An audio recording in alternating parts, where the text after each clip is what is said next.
Hello and hi friends. ഇന്നത്തെ വീഡിയോയിൽ നല്ലൊരു കുമ്പളങ്ങ കറിയാണ്. ഇവിടെ നിങ്ങൾക്ക് കാണാം ഉള്ളി, ഇഞ്ചി, വെളുത്തുള്ളി, പച്ചമുളക്, പിന്നെ തേങ്ങ, കുരുമുളക്, ചെറിയ ഉള്ളി, ജീരകം, പിന്നെ നിങ്ങൾ കാണുന്നത് പട്ട, ഗ്രാമ്പൂ, പെരുംജീരകം.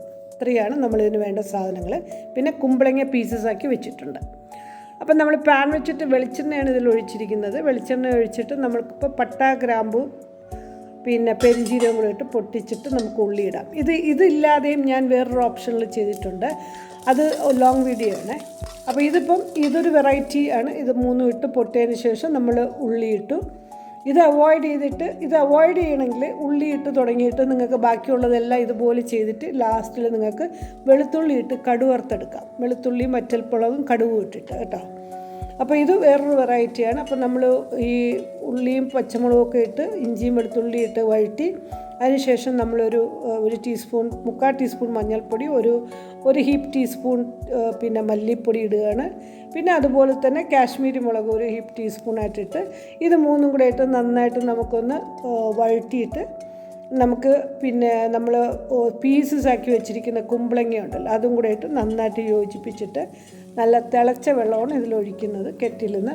അപ്പോൾ ആ വെള്ളം ഒഴിച്ച് നന്നായിട്ട് യോജിപ്പിച്ചിട്ട് നമുക്ക് ഉപ്പൊക്കെ ഇട്ട് ഒന്ന് തിളപ്പിക്കാം.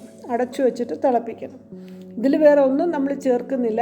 പിന്നെ നമുക്ക് വേണ്ടത് തേങ്ങ അരച്ചെടുക്കേണ്ടതാണ്. അപ്പോൾ നമുക്കിനി അടച്ചു വെച്ചിട്ട് അത് കണ്ടില്ല നന്നായി തിളയ്ക്കുന്നുണ്ട്.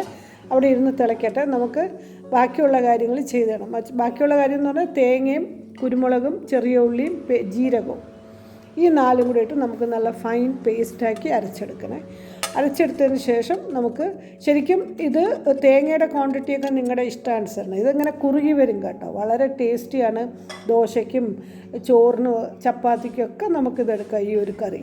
അപ്പോൾ ഗ്യാസിൻ്റെ പ്രോബ്ലം ഉള്ളവർക്കൊക്കെ ഈ പരിപ്പൊക്കെ അവോയ്ഡ് ചെയ്തിട്ട് ഇത് ചെയ്യാം. വളരെ ടേസ്റ്റിയാണ്.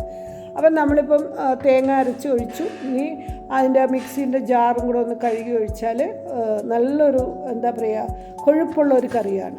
അപ്പോൾ ഇനി നമുക്ക് കണ്ടോ ഈ വെള്ളം കൂടി ഒഴിച്ച് അടച്ചു വെച്ച് നന്നായിട്ടൊന്ന് ഇളക്കി കൊടുത്തു. ഉപ്പൊക്കെ ഈ സമയം പാകത്തിനുണ്ടോ എന്ന് നോക്കണം. നന്നായിട്ട് ഇളക്കി വെച്ചിട്ട് നമുക്ക് കറിവേപ്പിലയും വെളിച്ചെണ്ണയും ഒഴിച്ച് വേണമെങ്കിൽ നമുക്കിത് പിന്നെ വാങ്ങി വെക്കാവുന്നതാണ്. ഞാനിവിടെ വെളിച്ചെണ്ണ ഒഴിക്കുന്നില്ല. നമ്മൾ ഓൾറെഡി ഇതൊക്കെ ചെയ്തുകൊണ്ട് കുറച്ച് കറിവേപ്പില ഇട്ട് മാറ്റി വെക്കും. അപ്പോൾ ഈ സമയത്താണ് നിങ്ങൾക്ക് മറ്റേ പട്ട ഗ്രാമ്പൂ ഒന്നും ഇടാതെയാണെങ്കിൽ നമുക്ക് ഈ സമയത്ത് നിങ്ങൾക്ക് കടുക് വറുക്കാം. വെളുത്തുള്ളി ഇട്ട് വറ്റൽമുളകും കടുകും. അപ്പോൾ വീഡിയോ ഇഷ്ടപ്പെട്ടാൽ തീർച്ചയായിട്ടും ചെയ്ത് നോക്കണം. ഇഷ്ടപ്പെട്ടാൽ like and share and subscribe ചെയ്യാനും മറക്കരുത്. ബൈ.